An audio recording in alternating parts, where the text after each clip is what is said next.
আমি যখন স্ক্রিপ্টটা পড়ছি এবং ঠিক যখন দরজার নখের শব্দটা লেখা, ওই সময় আমার মেইন দরজা নক হয়েছে।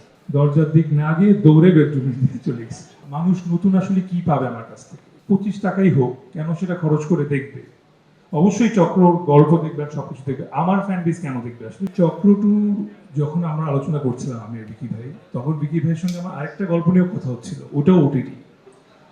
সো উনি আমাকে দুটা স্ক্রিপ্ট সামনে রেখে বলে যে আপনি কিন্তু ফার্স্ট ওটিটি হবে, যেটাই চুজ করেন আপনি আসলে কোনটা চুজ করবেন?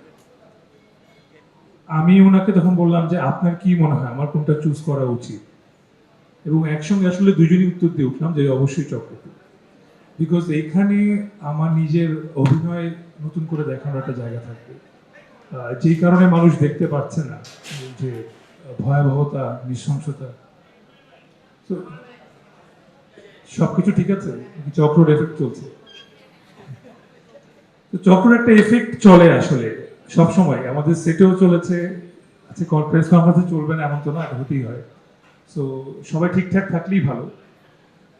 সো এই তো, সো এই জন্য আসলে চক্রকে চুজ করে নেওয়া, বিকজ আমি নিজেকে নতুন করে দেখাতে পারবো। অ্যান্ড এইটা কেন নতুন করে দেখানো কেন? অ্যাজ অ্যান আর্টিস্ট, হ্যাঁ, অনেক বছর ধরে অভিনয় করছি, নাটকে একরকম অভিনয় করেছি। মানুষ নতুন আসলে কি পাবে আমার কাছ থেকে? কেন 25 টাকাই হোক, কেন সেটা খরচ করে দেখবে? অবশ্যই চক্র গল্প দেখবে আর সবকিছু দেখবে। আমার ফ্যান বেস কেন দেখবে? আসলে যদি ওদের জন্যই প্রশ্ন তুলে ধরি, তাহলে হচ্ছে যে অ্যাকচুয়ালি নতুন আমি কি করতে পেরেছি। সবসময় সবাই বলি যে নতুন করেছি। এবার আসলে আমি সেই নতুনের মাত্রাটা বা লেভেলটাকে একটু আপ করার চেষ্টা করেছি। চক্র টুর স্ক্রিপ্ট যখন আমি পাই, বেশ মোটা একটা স্ক্রিপ্ট, এত মোটা, বিকজ 5 ঘন্টার একটা গল্প। স্ক্রিপ্টে আমি আসলে ইউজুয়ালি কি হয়, আমরা রাত্রেবেলা ফ্রি টাইমে পড়ি।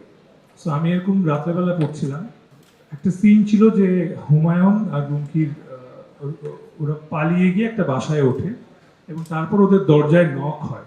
আপনারা জানি বিশ্বাস করবেন না বললে। তো আমি আমার 3,500 স্কোয়ার ফিটের লম্বা একটা বাসা, যে লম্বা করিডোরের শেষ মাথায় হচ্ছে সদর দরজা। তো আমি ডাইনিং টেবিলে একটা লাইট জ্বালিয়ে পড়ছিলাম, বাসার সবাই ঘুমাচ্ছিল। আমি যখন স্ক্রিপ্টটা পড়ছি এবং ঠিক যখন দরজার নখের শব্দটা লেখা, ওই সময় আমার মেইন দরজা নক হয়েছে এবং তারপর আমি দরজার দিক না গিয়ে দৌড়ে বেডরুমের দিকে চলে গেছি। বিকজ চক্রের সঙ্গে এটা অস্বাভাবিক কিছুই না, ওটা আমার মনের ভুল হোক বা না হোক, ওটা আসলে আমি আর জানতে চাইনি বাকিটা।